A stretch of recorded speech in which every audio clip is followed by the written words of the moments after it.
الحمد لله الذي جعلنا وإياكم من عبادنا الصالحين. أشهد أن لا إله إلا الله الملك الحق المبين، وأشهد أن محمدا عبده ورسوله صادق الوعد الأمين. اللهم صل وسلم وبارك على سيدنا محمد وعلى آله وصحبه أجمعين. أما بعد، فيا عباد الله، أوصيكم وإياي بتقوى الله وطاعته لعلكم تفلحون. وقال تعالى في كتابه الكريم: أعوذ بالله من الشيطان الرجيم. كنتم خير أمة أخرجت للناس تأمرون بالمعروف وتنهون عن المنكر وتؤمنون بالله ولو آمن أهل الكتاب لكان خيرا لهم منهم المؤمنون وأكثرهم الفاسقون. لن يضركم إلا أذى وإن يقاتلوكم يولوكم الأدبار ثم لا ينصرون. ضربت عليهم الذلة أينما ثقفوا إلا بحبل من الله وحبل من الناس وباءوا بغضب من الله وضربت عليهم المسكنة ذلك بأنهم كانوا يكفرون بآيات الله ويقتلون النبيين بغير الحق ذلك بما عصوا وكانوا يعتدون. صدق الله العظيم. Sidang Jumat yang dirahmati Allah, melalui khutbah ini khatib mengajak kita semua untuk senantiasa meningkatkan ketakwaan kepada Allah yang menjadi esensi dari tausiah di dalam setiap khutbah Jumat. Ketakwaan mungkin tidak punya padanan arti yang sempurna di dalam bahasa Indonesia, karena ketakwaan itu adalah berasal dari bahasa Arab. Ketika kita mendengar setiap himbauan, setiap anjuran untuk meningkatkan ketakwaan, kita kadang-kadang bingung. Takwa itu seperti apa sesungguhnya di dalam jiwa kita? Kebanyakan mengartikan takwa itu dengan takut saja, takut kepada Allah. Tapi sudah cukup progresifkah? Sudah cukup majukah pemahaman kita kalau sekedar mengartikan takwa itu adalah takut? Lalu kalau Tuhan atau Allah itu adalah zat yang harus ditakuti, lalu memang eksistensinya kah seharusnya selalu ditakuti? Bukankah fungsi Allah itu, fungsi Tuhan itu memberikan pencerahan, memberikan petunjuk, menjadi inspirasi bagi kita makhluk manusia? Karena itu khatib mengajak kita memberikan arti takwa yang lebih terasa di dalam diri kita. Arti takwa yang mungkin yang paling mendekati dengan keadaan kita, dan supaya setiap himbauan, setiap tausiah, apakah di dalam khutbah atau di dalam ceramah dan sebagainya, terasa pada diri kita, maka mungkin arti takwa yang paling mendekati kepada kita adalah kesadaran. Karena dalam setiap Jumat kita diperintahkan, idza nudiya lis-shalah min yaumil jumu'ah fas'au ila dzikrillah. Kita diperintahkan untuk bersegeralah kamu kepada mengingat Allah. Lalu kalau kita tanya lagi, apanya yang dari Allah itu yang harus diingati? Apakah dengan sekedar menyebut namanya? Berzikir dengan menyebut namanya sampai berpuluh kali dan sebagainya? Apakah itu akan membuat kita sadar? Bukankah kesadaran akan nilai-nilai yang ditunjukkan oleh Allah itu yang dituntut? Nah, majelis yang dirahmati Allah, karena itu apalagi berkaitan dengan situasi yang kita hadapi saat ini, baik situasi secara lokal, nasional, bahkan global, maka semakin kita dituntut di dalam peran kita masing-masing untuk meningkatkan kesadaran. Dan perintah takwa di dalam setiap ayat Al-Quran yang kita temukan itu merujuk pada objek yang banyak, bukan untuk komunitas yang tunggal. Lantas, apa makna? Apa pesan dari semua ini? Misalnya dalam ayat yang selalu dibacakan oleh khatib, ittaqullaha haqqa tuqatih. Itu objeknya yang ditujukan kepada komunitas yang banyak. Mungkin bisa kita ambil iktibar bahwa yang dituntut oleh Allah itu bukan kesadaran individu. Yang dituntut oleh Allah itu adalah kesadaran komunal. Karena kesadaran individu tanpa ada kesadaran komunal di dalam kehidupan bermasyarakat itu tidak berarti apa-apa.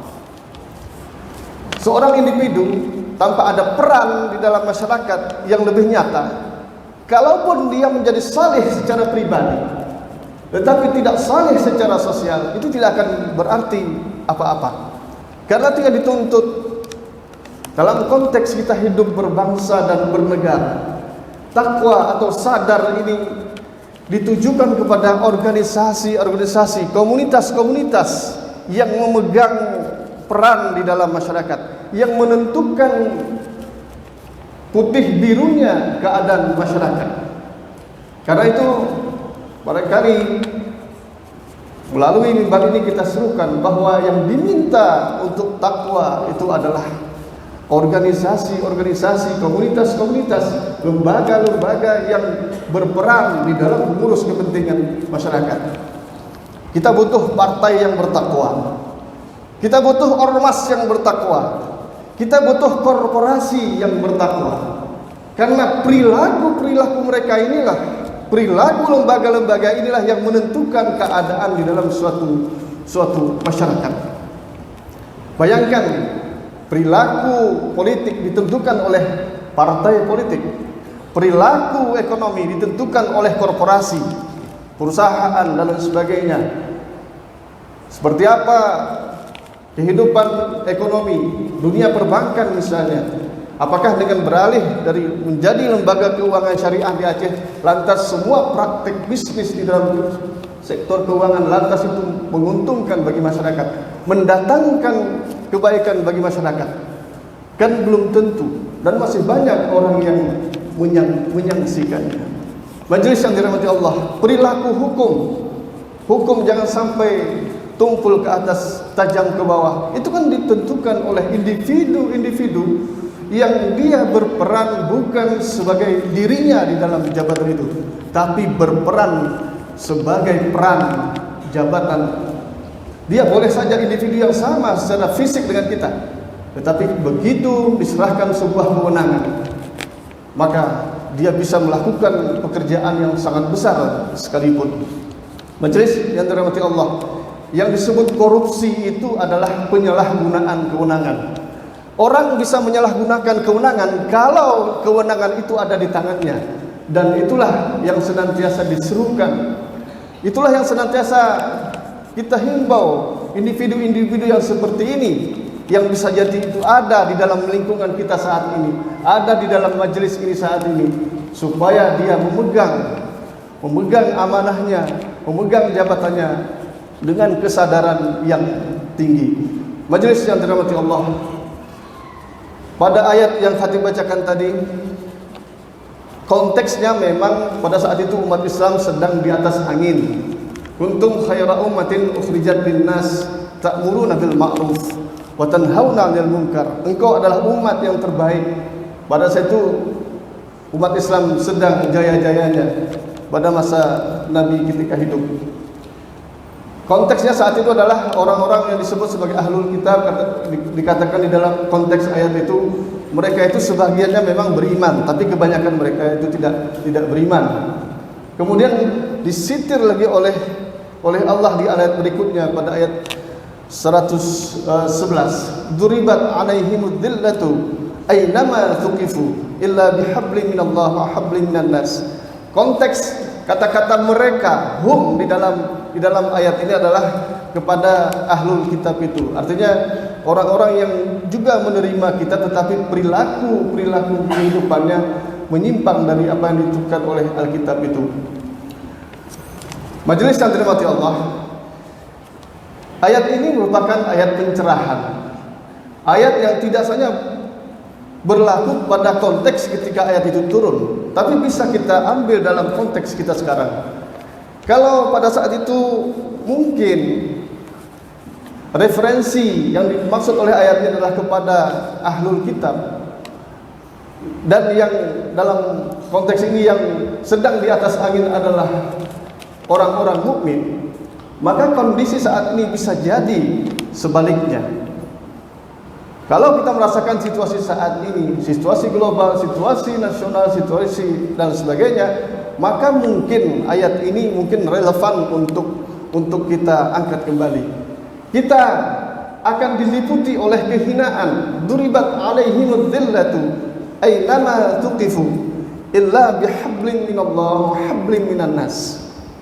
Itu jaminannya diberikan oleh Allah. Jadi kalau kita sebagai masyarakat ingin tidak diliputi oleh kehinaan, tidak diliputi oleh kepapaan, dan kehinaan yang dimaksud di dalam konteks ayat ini mungkin penjajahan, mungkin eksploitasi, mungkin penderitaan, mungkin kesengsaraan, mungkin kemudaratan yang akan kita alami jika perilaku sebagian kita sudah jauh dari tali Allah dan hablum minan nas.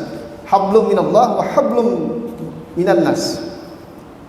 Hablum minallah bisa kita maknai dengan agama dalam konteks saat ini.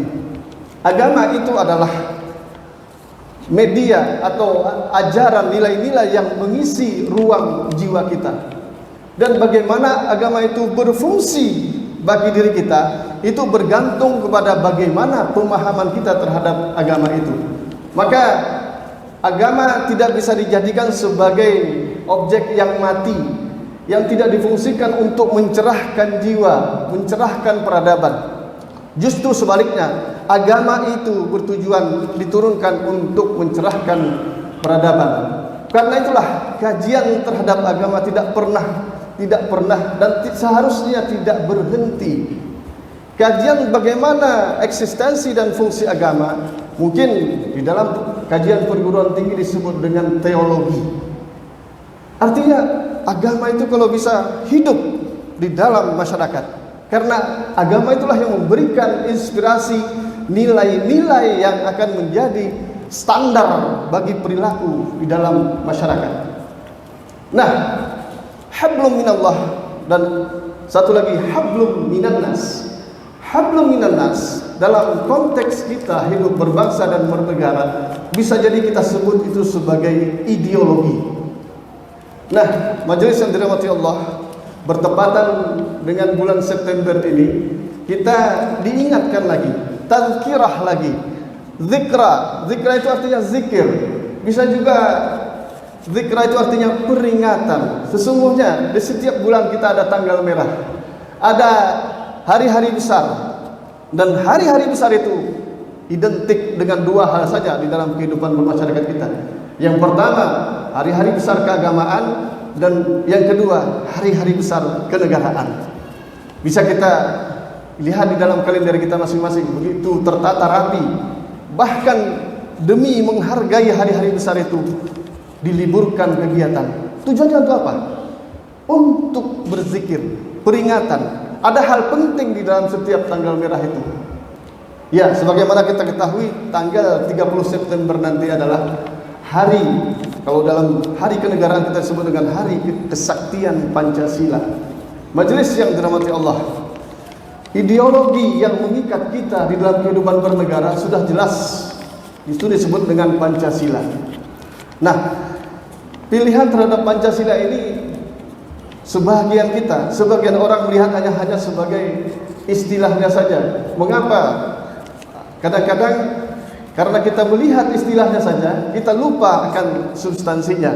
Padahal melahirkan Pancasila itu butuh pemikiran, butuh penggalian dari sumber-sumber yang ada di dalam khazanah masyarakat Indonesia. Kenapa kemudian ideologi Pancasila itu menjadi penting? Dan peringatan 30 September itu menjadi sangat penting, karena pada saat itulah ada pertarungan ideologi yang luar biasa. Ada pertarungan ideologi ideologi yang berteologi dengan ideologi yang tidak berteologi. Ideologi yang berbasis teologi artinya menghargai nilai-nilai ketuhanan versus ideologi yang tidak menghargai nilai-nilai ketuhanan. Lantas kalau kita bertanya, apa pentingnya ideologi yang bertuhan? Ideologi yang bertuhan akan menjadikan nilai-nilai yang ditujukan oleh Tuhan sebagai standar perilaku. Bukankah ini berulang kali diingatkan di dalam Al-Quran bahwa ideologi yang akan menggiring manusia menuhankan dirinya itu akan menyebabkan si manusia itu menjadi standar bagi manusia yang lain.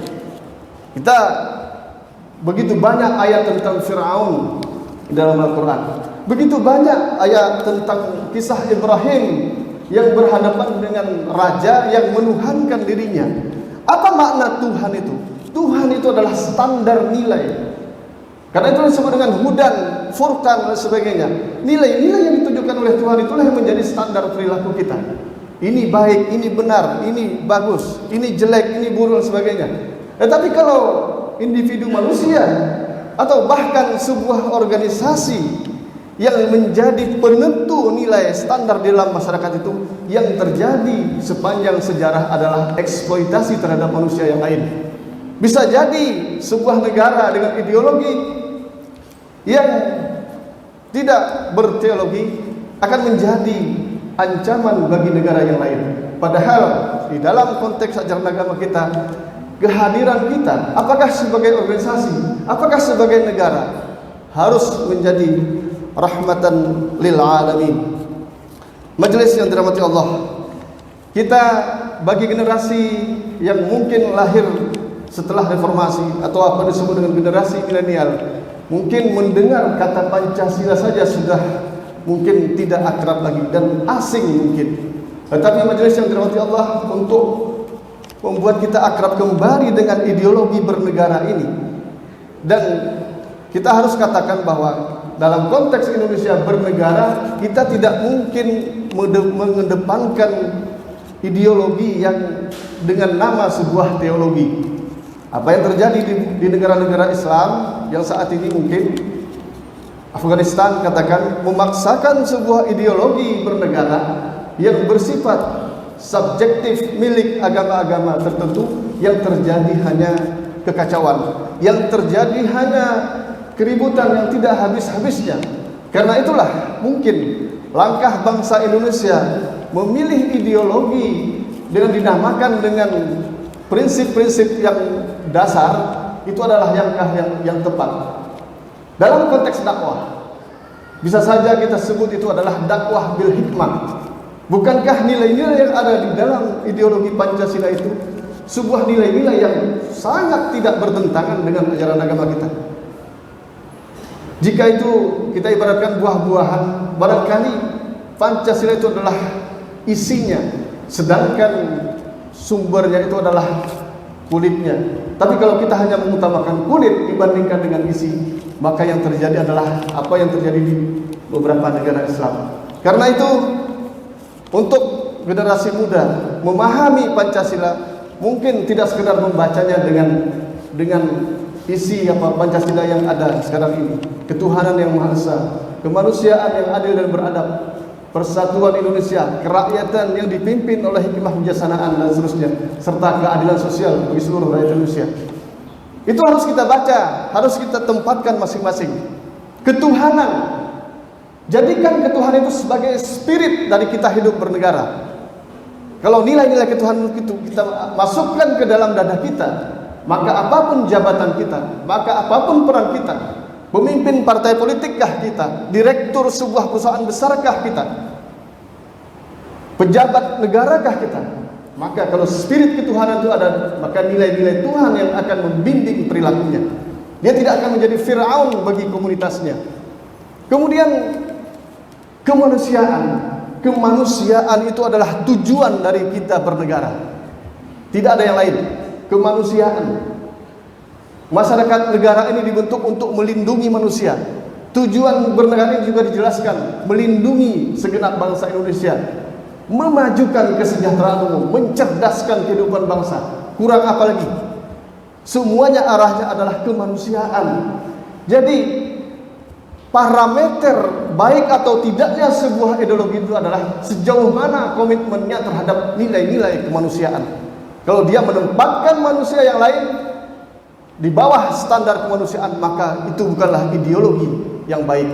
Tidak ada sifat-sifat seperti itu yang kita temukan di dalam ideologi Pancasila. Karena itu kita harus lebih ambil substansinya. Kemudian sila ketiga, persatuan. Supaya nilai ini hidup, jadikan persatuan itu sebagai syarat. Syarat bernegara itu ya persatuan. Kalau spiritnya ketuhanan, tujuannya adalah kemanusiaan, syaratnya adalah persatuan. Kalau kita tidak bersatu, maka di dalam banyak ayat disebutkan wa'tasimu bihablillah wala tafarraqu. Coba saja kita lihat saat ini, kalau kita sudah mulai ada tanda-tanda berpecah belah, maka dengan mudah diinfiltrasi, akan mudah diadu domba dan sebagainya. Kemudian sila keempat, kerakyatan, musyawarah. Itu sesungguhnya adalah metode untuk menyelesaikan masalah. Sistem pemilu kita itu sesungguhnya musyawarah. Tapi apakah sistem pemilu kita saat ini sudah penuh hikmah? Kalau memang belum penuh hikmah, mari kita cari metode, kita cari pola, kita cari metodenya yang lebih tepat. Tetapi jangan kemudian lantas mengatakan sistem demokrasi ini bertentangan dengan Al-Quran dan sebagainya. Demokrasi itu yang musyawarah. Tapi bagaimana musyawarah yang bisa menghasilkan keputusan yang baik? Mari kita cari sama-sama, diijtihadkan bersama. Majelis yang dirahmati Allah. Kemudian sila terakhir, yaitu keadilan sosial bagi seluruh rakyat Indonesia. Keadilan sosial itu di mana-mana, di negara manapun, itu adalah indikator dari pencapaian pembangunan di dalam sebuah negara. Kalau tidak ada keadilan sosial, yang terjadi adalah tidak tercapainya tujuan bernegara. Majelis yang dirahmati Allah, sebagai penutup, khatib mengajak kita semua sebagai umat Islam, sebagai pemegang saham terbesar dari negara ini, dari republik ini, jangan sampai kita sendiri yang menjadi asing dengan ideologi kita. Yakinlah bahwa ideologi kita itu diturunkan dari teologi kita, yang dilakukan oleh founding fathers kita. Yang founding fathers itu sebagian mereka itu adalah figur-figur yang sudah tercerahkan dengan cara berpikir organisasi kita, organisasi Muhammadiyah, yang berdirinya mendahului adanya republik ini. Cara berpikir organisasi kita itu bisa kita cek, itu sangat mempengaruhi mungkin para pendiri utama bangsa ini. Dan bahkan tercatat memang para pendiri utama itu adalah orang-orang, figur-figur yang sangat dipengaruhi oleh pemikiran terbuka, pemikiran inklusif, pemikiran progresif yang kita kembangkan di dalam tradisi Muhammadiyah. Majelis yang dirahmati Allah, mari sama-sama kita segarkan kembali eksistensi dan fungsi ideologi dalam kebersamaan hidup kita di dalam berbangsa dan bernegara, agar sifat-sifat atau perilaku-perilaku yang merusak atau perilaku-perilaku yang tidak produktif bagi kehidupan bernegara menjadi berkurang. Dan kalau bisa tidak ada lagi sifat-sifat munafik, tidak ada lagi sifat-sifat yang kufur di dalam pengelolaan kehidupan bersama sebagai sebuah bangsa dan negara saat ini. Majelis yang dirahmati Allah, mungkin hanya ini yang dapat khatib sampaikan. Barakallahu li wa lakum fil Qur'anil Karim wa nafa'ani wa iyyakum bima fihi minal ayati wa dzikril hakim wa taqabbal minni wa minkum tilawatahu innahu huwas samiul alim.